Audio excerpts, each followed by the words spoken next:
The agenda says I'm to call this to order. Wexaukee Amateur Radio Club, December 7th, 2023. We got some visitors. First, we've got a brand new ham. Yay. Mike, where are you? Right. Stand up. And that's thanks to Gordy and his team, which includes Gordy, Lee, Steve, Dan, Dr. Tim, and Scott, who came all the way from... Did he give you credit? From Ludington? He didn't give you credit, did he? Where did Scott come from? Mason. Excuse me. Mason County. Mason County. Lynn, Yeah. you missed Steve. He was there too. Oh, I had him on my list. I just didn't... He was on the back page. No, he was actually second under Gordy, but, you know, he gets too much attention as it is. We don't want to go to his head or anything like that. All right. Let's have the reading of the minutes. Brandy, you're on. Minutes of the November 2nd meeting called order at 6:30. Minutes were read and approved. Financials were read and approved. Noted that we paid our insurance for the year. It was noted that there was a comment period for the FCC request to reduce power with a 60-meter band. It had been extended. Please comment via the link on the ARRL page. Bruce noted that he'd figured out and found a faulty lightning arrestor with the help of Consumers Power on his interference issue. Don't forget the Ugly Project contest in January. Noted about the testing session that we just talked about. Gordy is getting out of the satellite business, and please see him for equipment. Reminder to renew your ARRL memberships via the club. And Tom asked about why they were reducing to 60-meter power. We did our nominations, and there was a presentation on solar propagation. Meeting was adjourned at 7:27 p.m. Do I hear a motion to accept those stellar minutes? Jeff, support. Support from Bob, it sounded like. All in favor? Aye. All opposed? Oh man, it narrowly got through. Way to go. You guys are awesome. Yep. Now we get to the good stuff, the money stuff. So come on up here, Treasurer Lee, 88 UVS, before I make this readable. Maybe increase the size so Bob can see it. Go to the other one first. I gotta fix this one. You know. I was typing that in on myself. Yeah. All right, Lee, it's all yours. Good evening. Wow, we got quite a crew here tonight. So, anyway, the beginning balance was $4,136.29. We brought in $428. Expenses was $1,326.16, leaving us with an ending balance of $3,238.13. So we go to one. How do you do this? Oh, I'll do this. You need somebody that's got some real technological know-how. You just can't leave this to anybody. Yeah, but there's more work that has to be done. Yeah. I've been trained. You have. There you go. May I say that the top line on what I gave you, my cheap printer wouldn't print that top line, so I wrote it in. You got that? Yep. You got what you need? Okay. I do. Hey, Tom, this is your money is being spent. And what Van printed out for you, it's two-sided. The details on one side and the summaries on the other. So, okay, so here we go.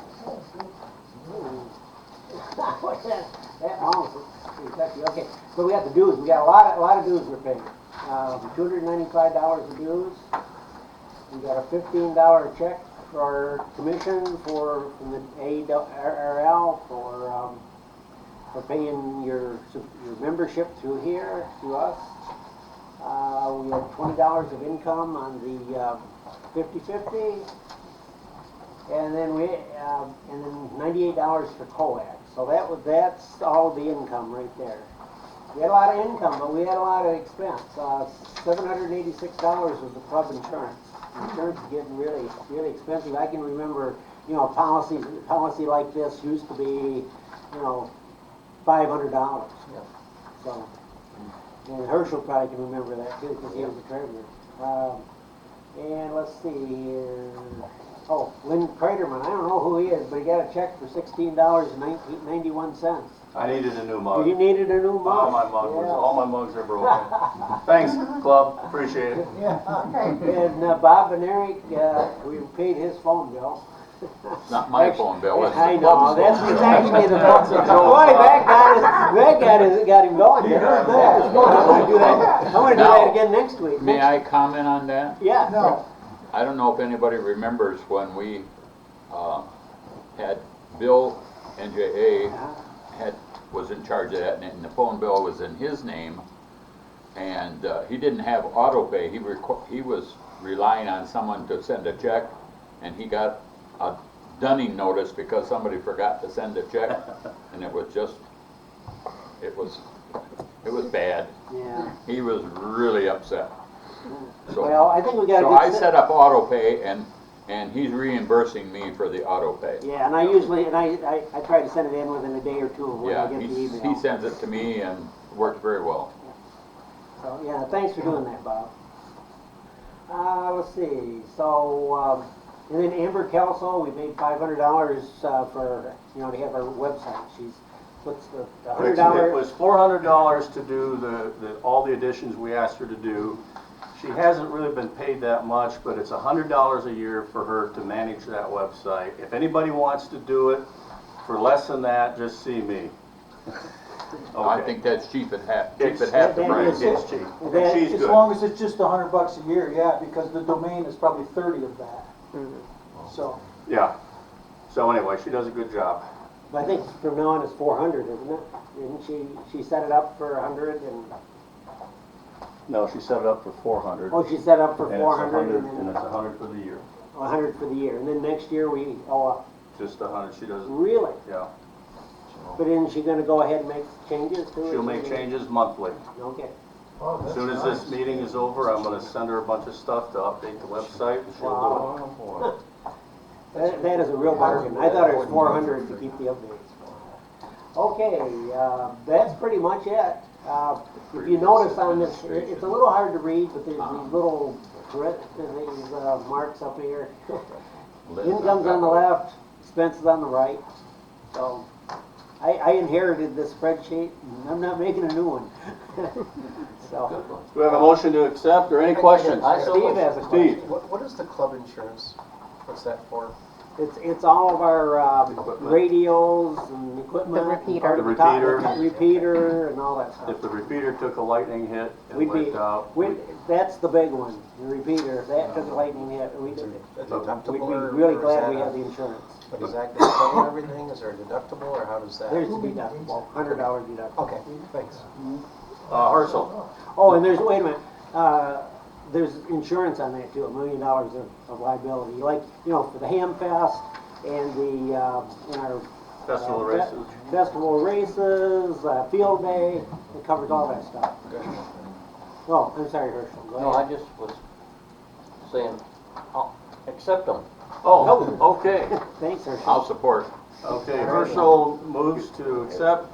Bob supports. All in favor? Aye. All opposed? You survive another month. Oh, man. Okay. Now, bear with me. Back if I can to the agenda.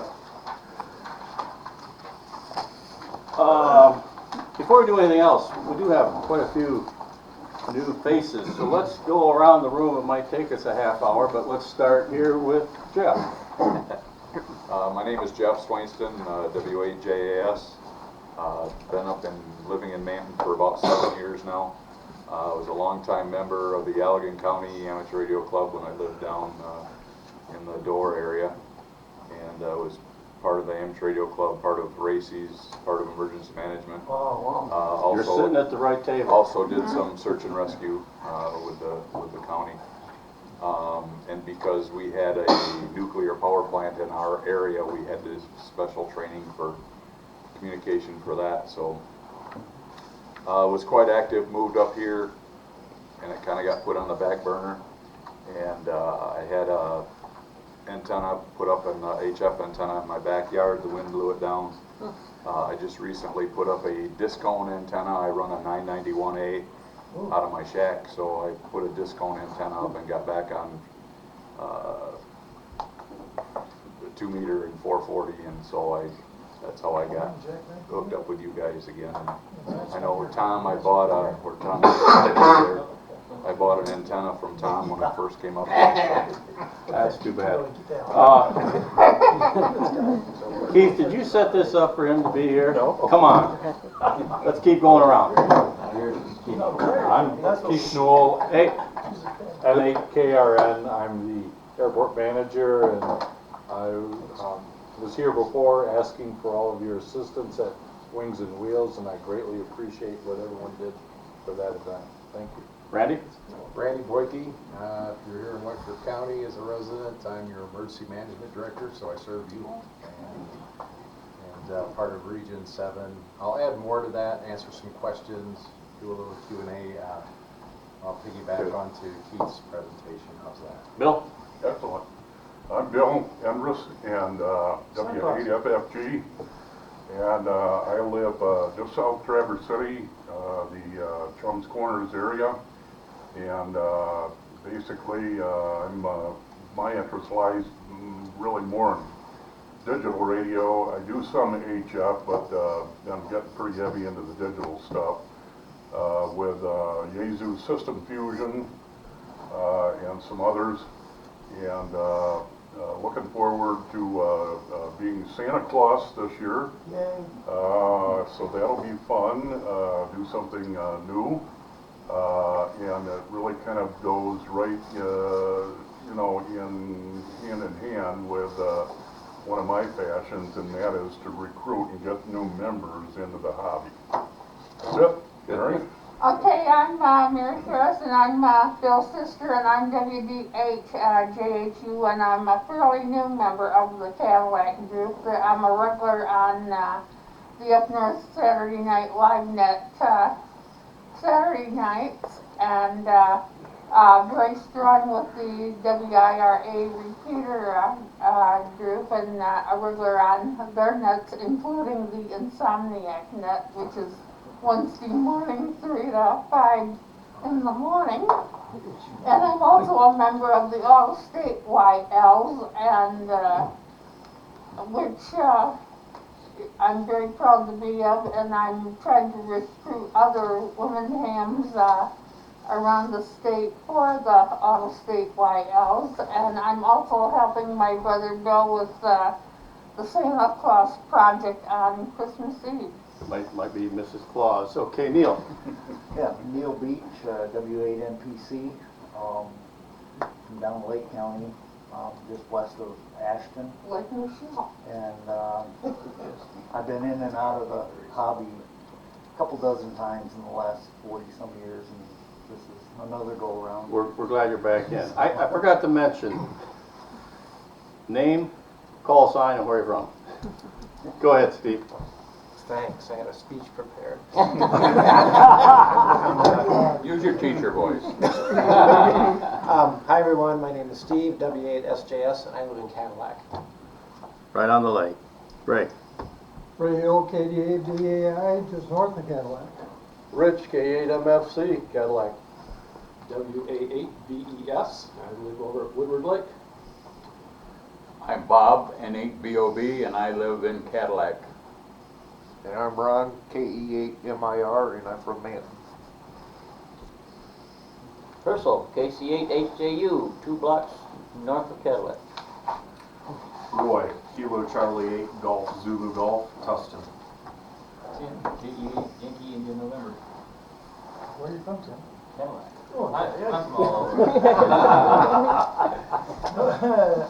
Jeff from Cadillac, November 8 GAP, and I just got my QSL card from the space station.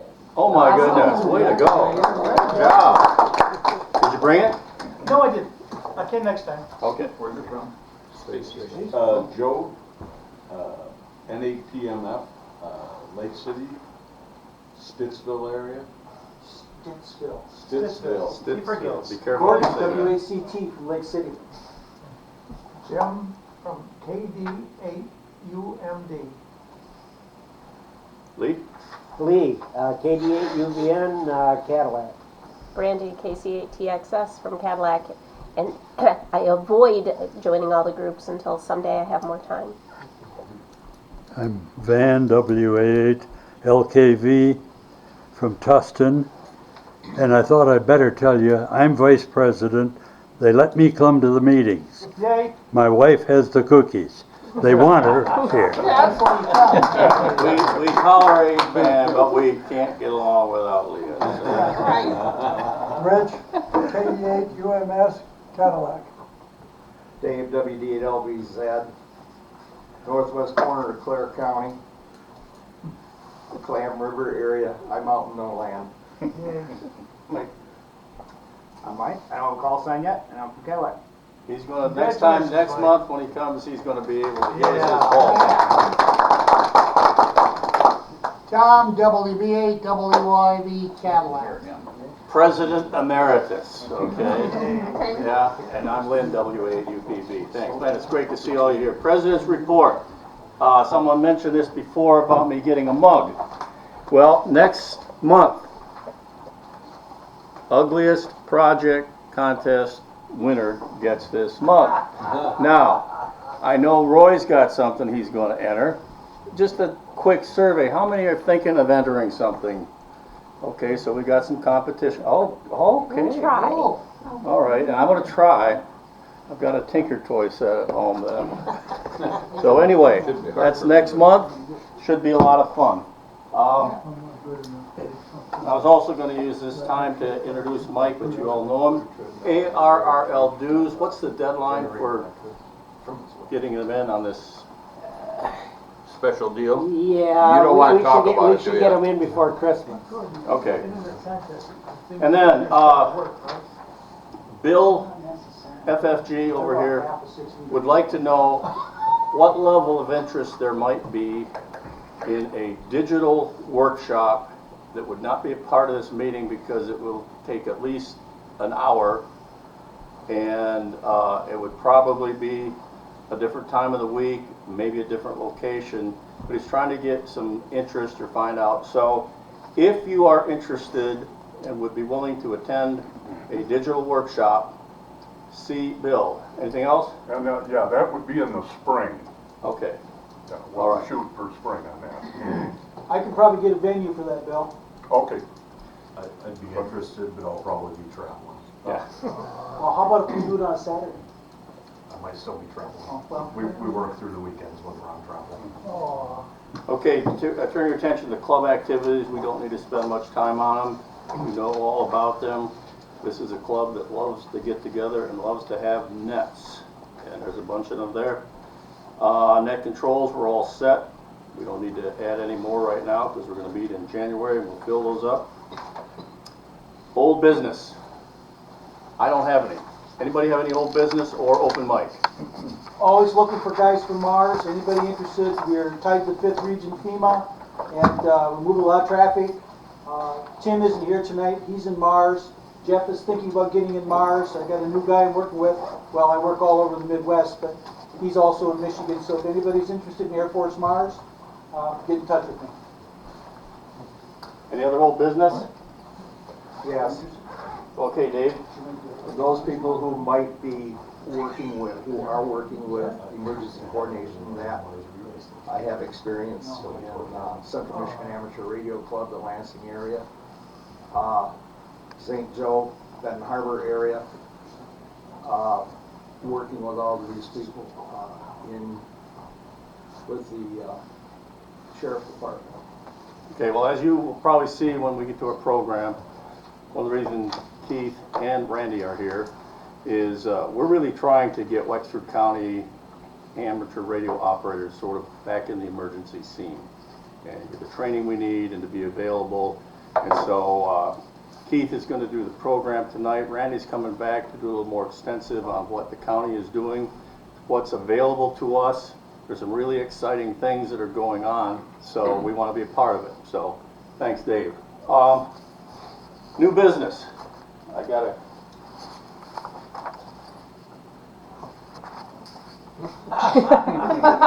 Don't laugh. This is serious business. We are going to be providing kids an opportunity to talk to Santa Claus on ham radio and watch him up on the screen because NORAD provides us with the opportunity to do that. Been doing it with my grandkids for years. They've been doing it, I think, for 68 years. Wow. So, hold on here. That's cool. Wow.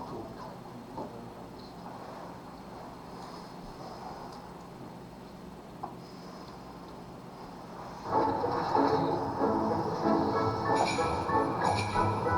think this is an ad. Are you in a hurry? It's here in the shadow of the Cheyenne Mountain, deep in the beauty of Colorado, that you'll find Peterson Air Force Base.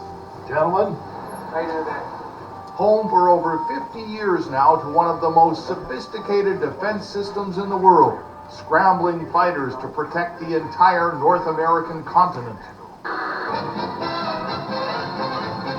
And it was here, one December evening back in 1955, that the whole system was successfully infiltrated by a 5-year-old child. When this red phone rings, a 4-star general or the President of the United States is supposed to be calling. He is all military, huh? Oh, yes. Terry Van Kuren's dad was base commander at the time. Dad answers it with his very best military demeanor, you know. Colonel Joe. It wasn't the president or a 4-star general. There's this long silence. And this little voice says, "Is this Santa Claus?" The commander of the Combat Alert Center thinks someone is pulling his leg. Dad thinks somebody's played a trick on him, you know. "This is Colonel Schaub, the commander of the Combat Alert Center. Who's this?" And this little voice now is crying. "Is this one of Santa's helpers then?" So Dad finally figured out this really was a kid. So that's the ad there that started it all. "Hey kiddies, call me direct." It turns out Sears had put an advertisement in the local paper. "Hey kids, give Santa a call." But someone got one critical number wrong. The military's defenses were overrun. Colonel Harry Schaub decided if you can't beat them, join them. Called the radio station and said, "This is Colonel Schaub, the Combat Alert Center commander, and we have an unidentified flying object." "Why? It looks like a sleigh." Well, of course, crazy. All those on the line, we can confirm that Santa is airborne at this time. But that one wrong number has led to a little bit of military Christmas madness that has touched millions of children. We had no idea that this would turn into one of the largest outreach programs there is in all of government. So this is it here? And this is where the magic happens. Captain Jeff Davis, Director of Public Affairs for NORAD, says over 1,200 volunteers are now mobilized at this base every Christmas Eve. He can track Santa all the way across the ocean. Santa's sleigh is moving north toward Canadian airspace. The website has well north of 20 million visitors. Well, he'll be there around 11:30 tonight. But it's the phone calls, the personal connection, Just put one in that corner and then the other one in that one. okay, that keeps volunteers like Petty Officer First Class Scott Peddle and his wife Linda, both Canadians by the way, volunteering. It's that feeling of such a special time of year. We've always made sure that it was a special time of year for us, where our family was always together, and you know, as we had kids and It's for the bring kids. them up, and it's all about that. And just a short sled ride away, you'll find Langley, British Columbia, and the home of Owen Stevenson, 11. He likes to show his brother Finton around the site, and he's been into it for some time. In fact, here he is at the age of 4, calling in. We got the milk first and cookies for Santa now. 7 years later, Mom Shannon says he still gets as excited.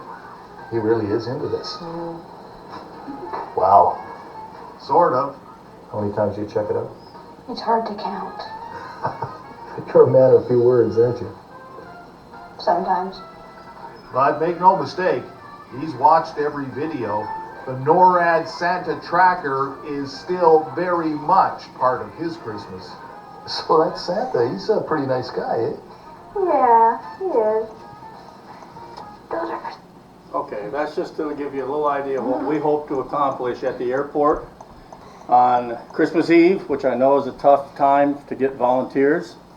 But when I presented this, I thought it was a harebrained idea. So I went over to the airport to try to break the news to him. And I'm not a good salesman. I tried selling Amway once, and I went to the neighbor and I said, Mrs. Jackson, you probably don't want this stuff that I'm selling. And she said, you're right. So I went to Bill and I said, I went to Keith and I said, Keith, I've got this harebrained idea. I don't think it's going to work this year. Christmas Eve is on a Sunday.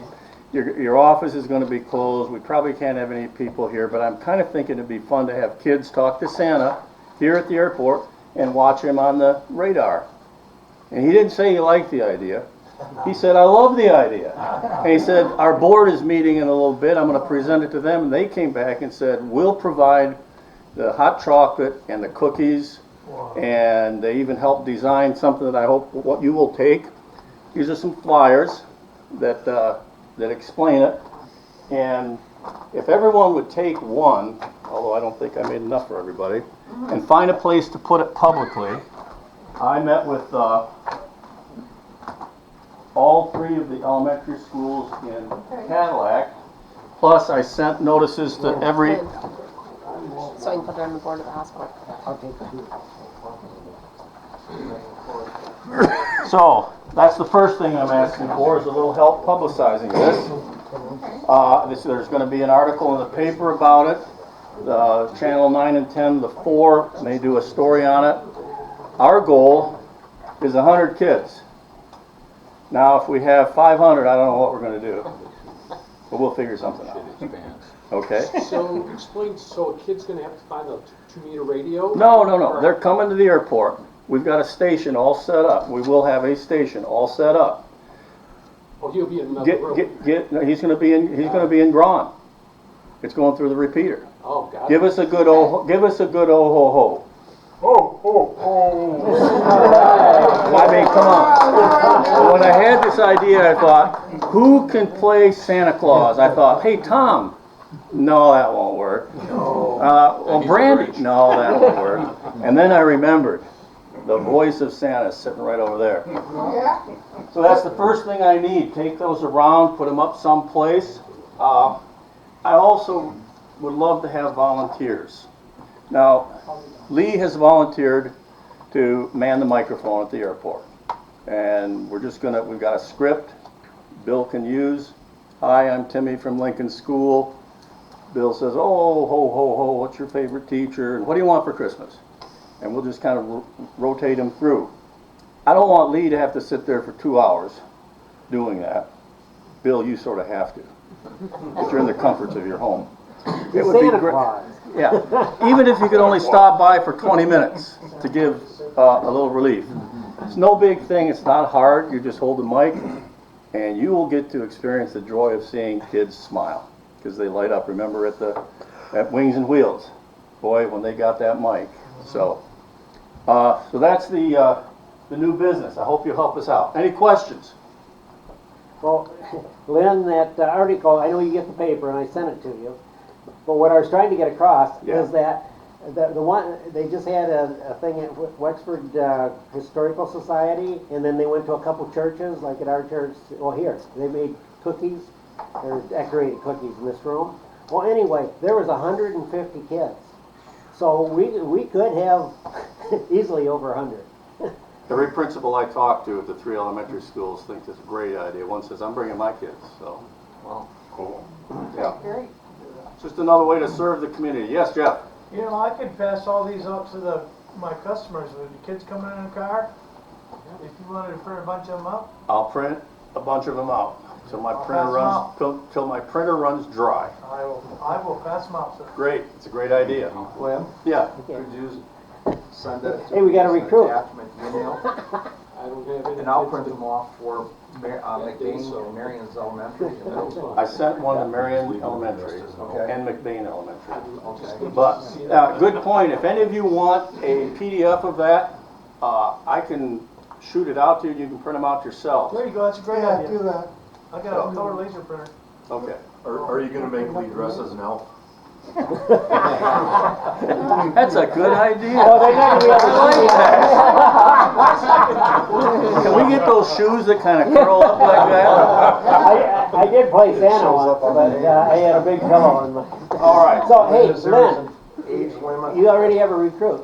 Ken. I'll help. Oh, super, thanks, Ken. Age limit, I say 1 to 99, but it's really aimed at kids. Well, I'm talking in terms of the kids, because Yeah, it's, you get up to the 7th and 8th graders and you're. that's why I didn't send anything to a middle school, because those pagans quit believing in Santa. Wrong. Just out of curiosity, if you do get a huge crowd, will the room be open later? I mean, if there's people there and they're willing to keep going. I haven't discussed this with the manager of the Wexaukee County Airport, but if there's a line of kids, I don't think we're gonna kick them out. You can't lock the door on the poor kids. No. You're gonna have a big grin sign. The biggest problem is, it's not a large building, so if all the kids are there at once, it's gonna be hard to get them all Yeah. inside to keep warm. We're gonna learn from this, and we may conclude that it was a harebrained idea, and we won't do it next year, but we might, go ahead and do it next year, bigger and better. Well, maybe next year we might have another area to do this. Yeah, called that pavilion that you're seeking a grant for. Okay, real quick, yeah. One thing we, might want to think about, maybe Gordy's got some ideas, just in case, maybe to have a backup repeater, okay, just in case something happens to the repeater. And I think that probably the 7100 Sherman Hill would probably work if you had to. Yeah, there's a few details we need to figure The out. 440 is pure fusion, so they would have to be digital. 440. Yeah. But it's all fusion. But it's something to think about, Yeah. just in case.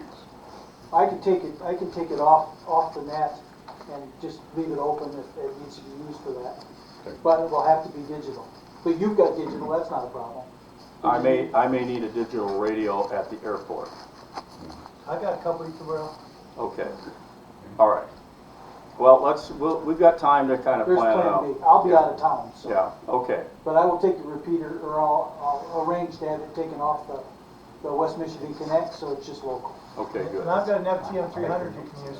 Super. All right, that's great. All right, we got to get moving. It says election of officers. I have no idea what I'm supposed to do. Do you, Brandy? We're just acknowledging that the ballots got sent out. We had 6 or 7 of them that came back. There was no opposition, no write-ins. We did get some nice comments from you guys, so thank you for that, and thank you for your support. We're all in? Yeah, Oh, yeah. man. Did you mail that out? We did not. It went email. It went out via email. If you didn't, I just want to know the process. Okay, we're going to take a break, and it's going to be a short break because we got a program. Steve, I think if we ever actually do have a different slate of officers, or if there is actually competition, we'll probably send them via snail mail. I'm good with that. Just wondering how you do it. Worked out pretty good though, email did it. Find your seats. You'll find them very interesting, especially the last 10, 15 minutes. Alright, that's why I asked for it. All right. I got your lineman outside. Signed in the shed. All right, Jeff, we're going to start. All right. You all know Keith, so you don't need me to introduce him, so I'll just turn it over to him, and thank you again for agreeing to do this. Give him a hand. Welcome. So Lynn came to me at the airport and said he wanted to do this, and so we happened to have a board meeting scheduled 2 hours later, and I said, perfect, I'll bring it up at the board meeting and I'll let you know. So we had our board meeting at 6. At 7:30, I think I was headed home, and I'm over at Higgins Lake, so it's kind of a drive, and I thought, well, I want to get a hold of Lynn right away. So I have a radio in my car, and I just picked it up and I called Lynn called out his call sign just to see if he was there, and he came back, and so I said, hey, just want to let you know the board was all excited about it, and it's a go.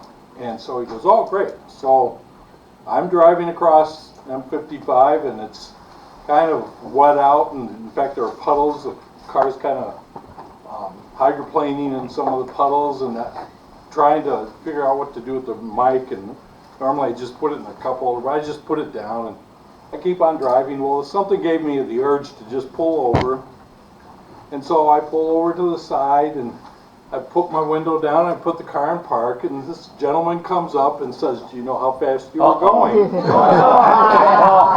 And it's all my fault, huh? And I said, well, I thought it was going between 55 and 60. He goes, well, I've got you at 66. Do you have your registration and insurance? I gave him my license. It was my wife's car. I had no idea where the registration and insurance. Yeah. He goes back to the car. He comes back and he goes, did you find it? And he looks at the seat, and there's a pile about this high of napkins from fast food places where I just started pulling everything out. And I said, no, I didn't. He goes, don't worry about it. I know you have insurance. I checked it. But just slow down. So I'm thinking, whew. So I get ready to go, and I look down, and there's a little red light on the radio. And when I put it in park, I had pushed the microphone button. That was you, huh? That was you! Everyone got to hear. Remember that? I remember, yeah. We were cussing you out like crazy. I was embarrassed. So anyway, I thought that had to do with public safety, and we're going to be talking about public safety, so I thought I'd share that with you. First of all, I just want to say thank you for everyone's participation in the Wings and Wheels. It was a great event. We had 21 different companies, but I think that your group really had an outstanding presence there, and it really it was a great thing for all the kids. And so we want to continue to do these kind of things in the future, and I really appreciate it.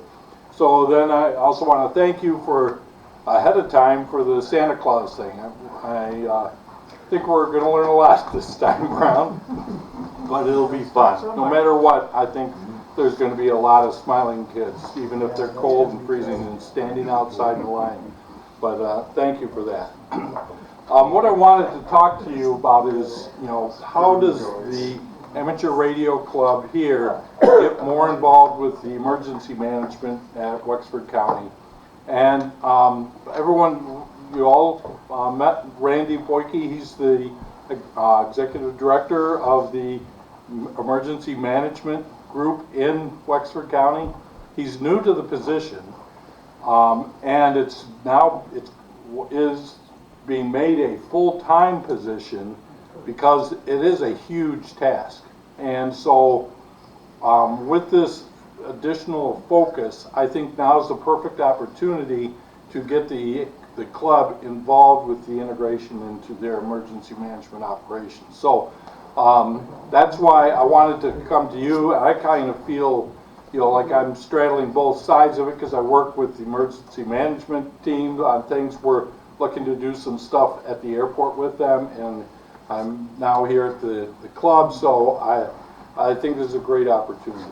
So if you look, keeping the public safe, there's all these different groups and tasks that they're performing. There's police patrols, there's firefighting, there's EMS responses, and so on. But what they all end up doing is they have people, processes, and tools. But the real key is the communications that utilize the processes, allow the people to communicate and utilize the tools to make this all happen. And this is where this club can play a key part of it. So the communication side, to keep the community safe, there's the station to the officer communications, the station to truck for the fire, there's EMS to the hospital. There's all sorts of communications that take place. It's not just one simple little thing. There's 911 or 911 is a method that it's one channel to get into it, but once it's into it, it's a very complex system. So it's something that we got to really look at. So the types of communications that are used in the day-to-day operations along with emergency operations, you know, there's voice, there's email, text, data transfer, there's different types of devices that are used, and then there's the different modes of communication. There's landline communication, cable internet, Wi-Fi, cellular, radio. Now the one thing is, every so often there's exercises that are performed by the emergency management operations. There is rumored to be a plan this summer that there is going to be an exercise that may involve where the state of Michigan is without power and without internet. And so counties will have the option to be part of these exercises. But if that happens, now you have those types of things that are really exposed to outages. But the things that are left are the radio side of it. So there's a big part of the emergency backup that the club can be part of as we try to address, you know, being prepared. Now this is a chart. This is used by the military. You probably know it with the Mars stuff. For communications, they have a 4-level view of communications. You have your primary, you have an alternate method in case the primary is not there, you have a contingency method, and then you have an emergency method if all else fails. So the emergency method might be strapping a note to a pigeon, and you let the pigeon go and hope that it goes in the right direction. But hopefully somewhere in here there's a space for the amateur radio team to be playing a part in all of that. So if we look at what we saw before, the different types of organizations and events and the types of communication, and you overlay that, the PACE stuff, the primary, alternate, contingency, and emergency, now we can create a matrix and start putting in the boxes. So for the police and the firefighting and the EMS, they primarily used 800 radio type of communications as primary. We want to fill out these boxes so that we can see where the primary is and where the amateur radio club can fill in and be part of a box. Once we know we can be part of a box, then we have to go back and say, okay, so we're filling that part, but what are the processes that we need to be part of? What equipment do we need, and so forth. So if you look at being responsive with the emergency management, this is really a view of kind of day-to-day operations, keeping everyone safe. These are all the townships and the counties, and they have their own volunteer fire departments or police and EMS. Sometimes EMS is a commercial operation. It might serve multiple townships or whatever, but they all have that type of arrangement. And the initial communication is through your 911 service. Well, the 911 also plays a part in emergencies, but typically you then get into where emergency management, if it's a severe enough type of emergency, the county emergency management is going to get involved.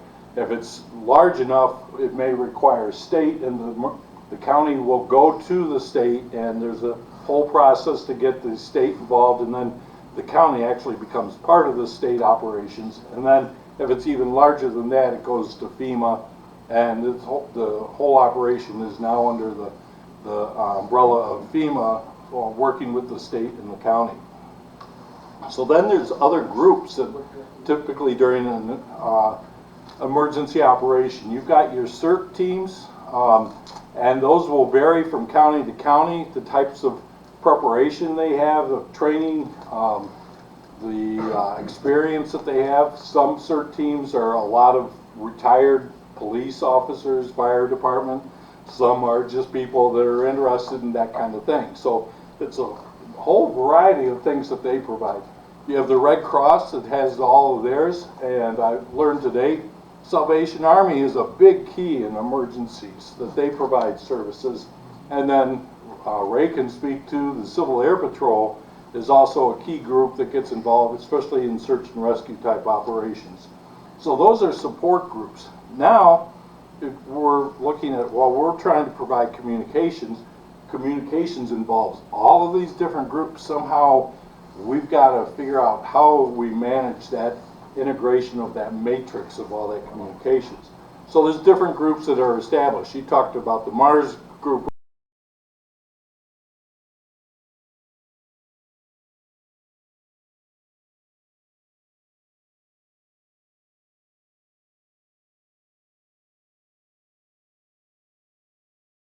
Earlier. I work with Mars, Salvation Army, and government shares. Okay. And I hold positions with the state and the federal government in all of those. Okay, great. So there's ARES, which is primarily driven by the ARRL. There's the RACES, which is civil defense, primarily driven by them. There's MARS, which is primarily military. I've never heard of this one until I was trying to get information on some of the others. There's the Michigan Amateur Radio Public Service Corp. And then there's the Skywarn activity for if it's weather related. We just had an exercise with Oxcom in November through Mars, and we moved traffic. Okay, great. So, yeah, they're a very viable group. Okay, so then we see the club really trying to be part of this whole integration of all these groups and being able to support different types of emergencies. And the problem is there's no one type of emergency. You could probably come up with thousands of scenarios of emergencies, so you got to figure out how do you get integrated so that you can respond effectively in one of those thousands types of situations. So that's what we want to figure out how we address this. So I just kind of came up with a conceptual thing of maybe the club could form some sort of organization around this. Now, if there was a disaster and it happened in Lake County and also Wexford County, now you're going to have cross communications with that, and you're going to have to be responsive and understand what they're trying to do. Well, they may have a ARES group, and we might be having a Mars group here. Well, you still need to understand at least how the different groups work. And we don't necessarily have to form a group for just our organization, but it might be helpful to pick one of these and say, okay, we're going to form an ARES group and be part of it, because each one of them has a lot of excellent training, and you want to be following some sort of method of what you're going to train on and be prepared for and to fit in. But I thought it'd be nice to have a liaison to each one of these groups. So I kind of just threw up a conceptual idea of a organization of how we would manage this.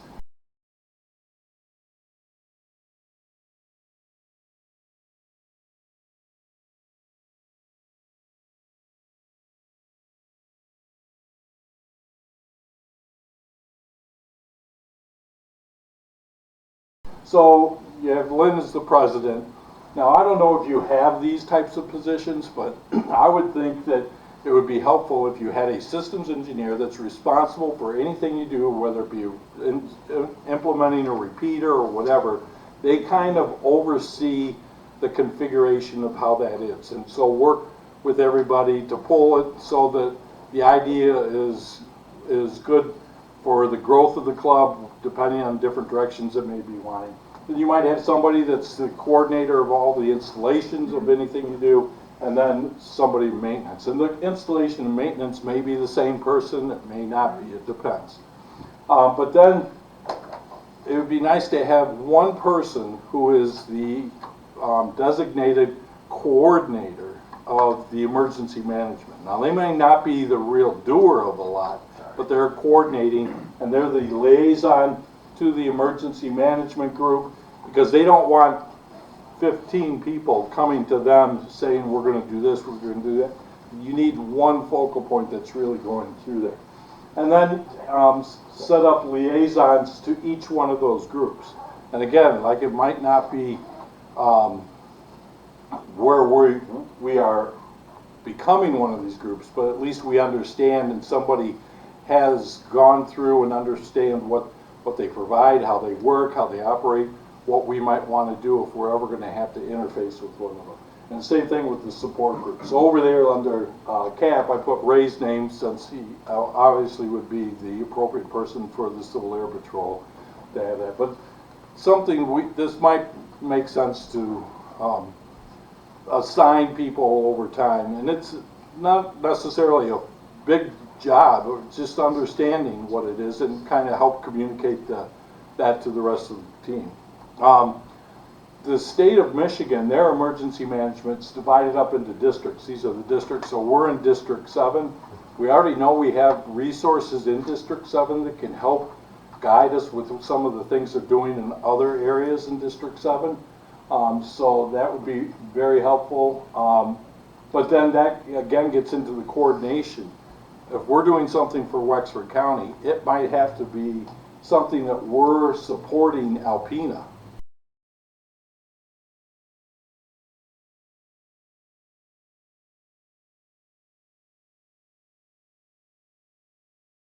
Because they're part of our district, and maybe they had a tornado 3 times the size of Gaylord, and it wiped out all their communication capabilities. So there's just a lot to think about in how this whole thing works. So we need to look at, make sure we're addressing those types of things. Now, I'm kind of biased. I think the airport's a great focal point for everything in the world. And so, if you look, this is an aeronautical chart of Upper Michigan, and right in the middle, there's Cadillac right there.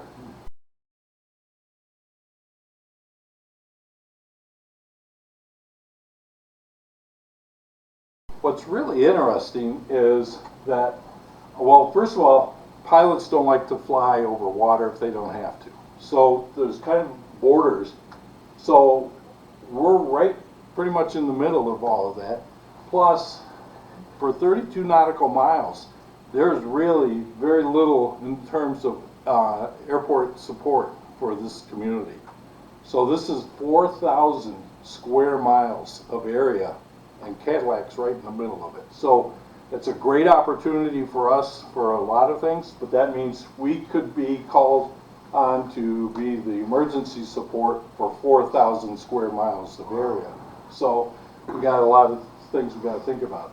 Those are the airports that are nearest to us within that 32 are there, but most of them are just on or outside the 32 nautical miles. There's a couple down here that fall into it, but what's really interesting is when you look at the blue boxes, those are the only airports that have a 5,000-foot runway. Now, that is a limitation on a lot of aircraft, not necessarily from the capability of the aircraft, but from insurance. So people won't fly into a smaller airport if their insurance won't allow them to. So we're right there as a key player in this whole northern Michigan. And you can see that circle takes up more than half of that whole corridor going up north. So we're a great location to be doing this. That circle almost exactly coincides with the footprint of the Cadillac repeater. That's good. I'm glad you designed it. Well, it's a quadrant coverage coincide. repeater Yeah. at its location, and the footprint is probably larger than that circle. But Okay, that's great. So that answers some of the technical questions then, are how can we be able to be receptive? So I don't know if you guys know that right after Wings and Wheels, the day after, I was talking to one of the board members, and they said, you know, it'd really be nice if we had a pavilion where we could conduct these types of events, because we kind of hijacked those hangars that we were using, and they're other people's hangars, and so we won't be guaranteed that we can use those every year. So the day after I talked to him, I was reading an email about Michigan, the Labor and Economic Opportunity Group came out with a grant opportunity called the Michigan Community Center Grant.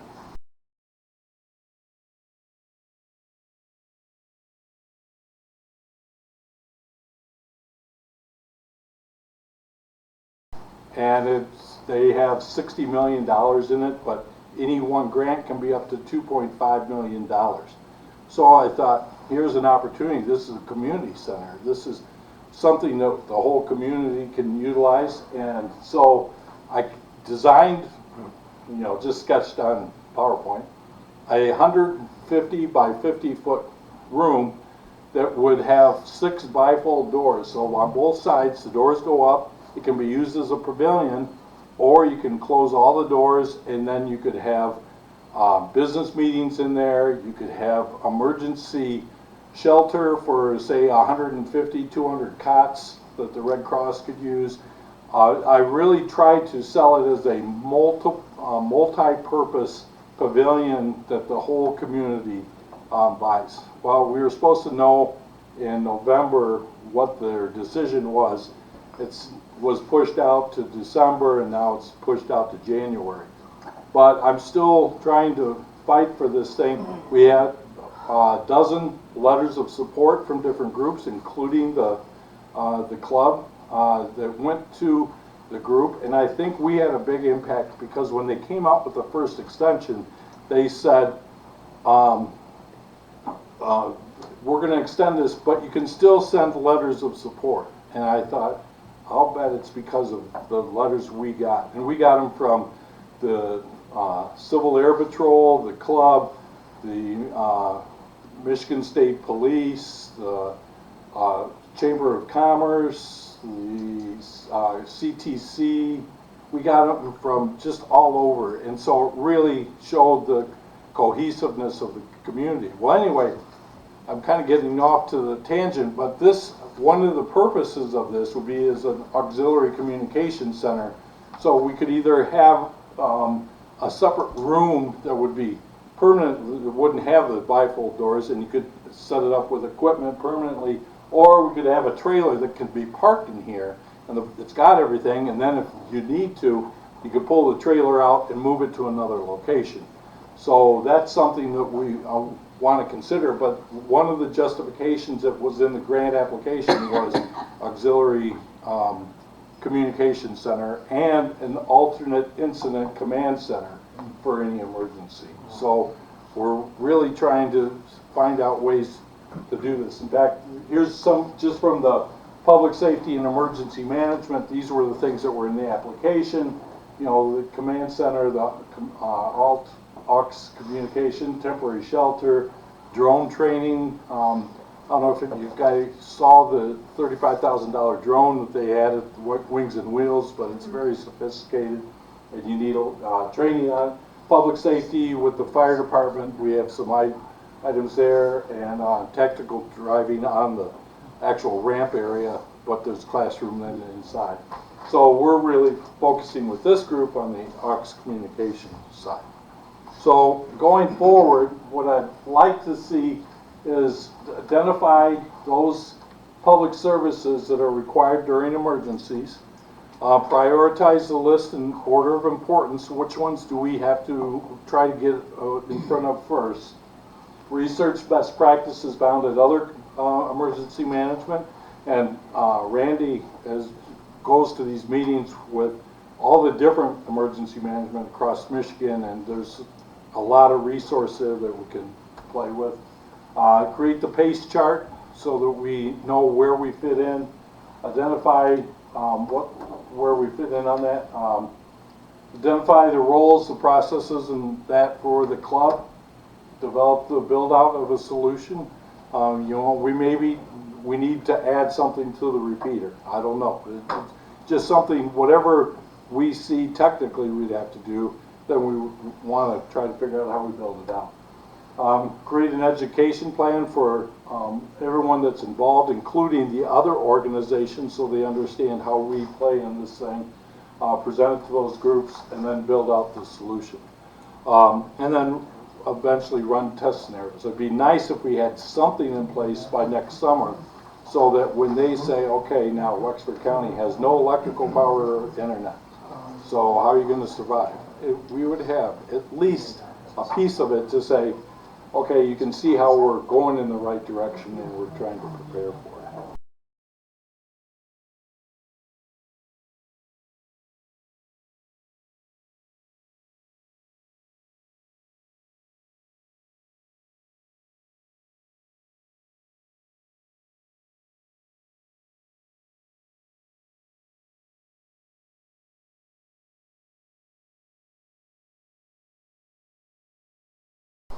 So that's the concept. Randy is going to continue to work with us to try to identify how we perform that integration.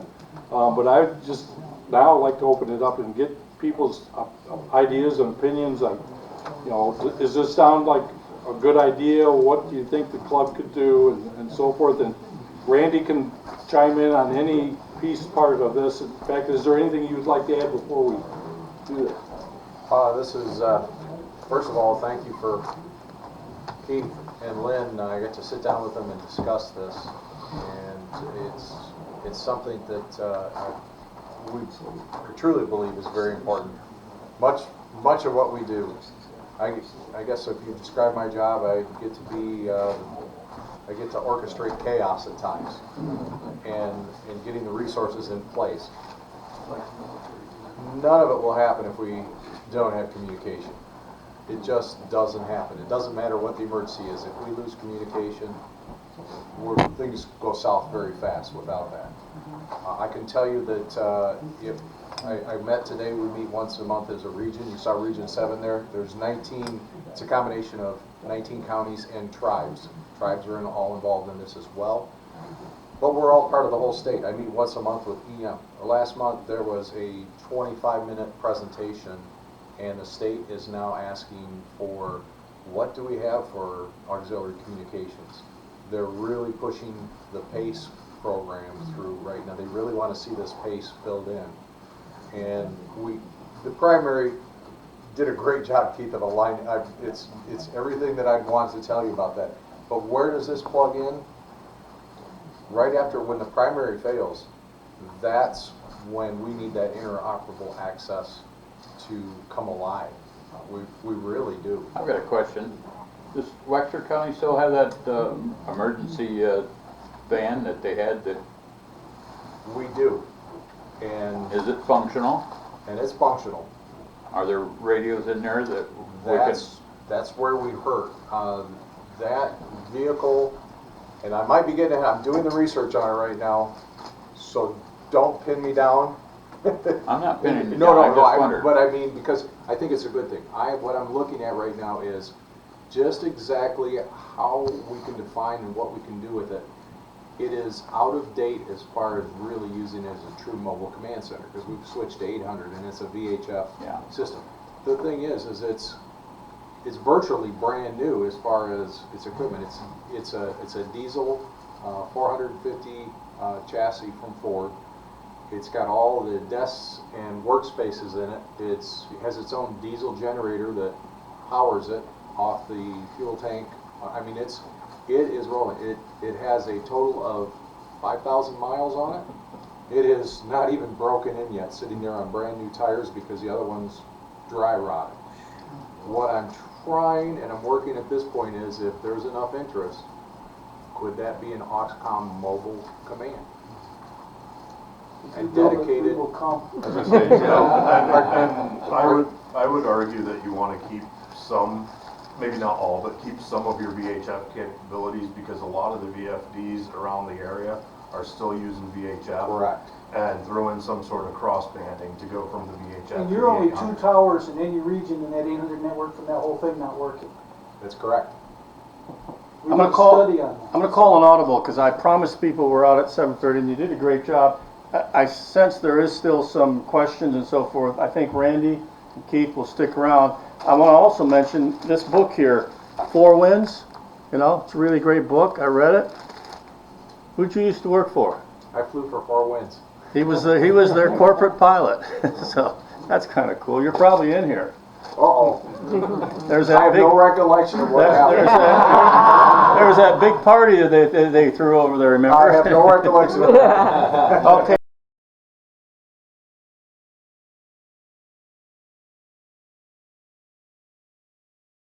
Let's do the, first of all, let's give Keith a big hand and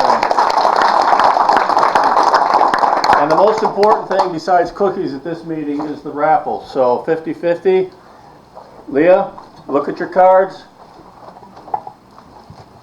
Last 3 digits are 8, 9, 7. Bingo. Oh, my goodness.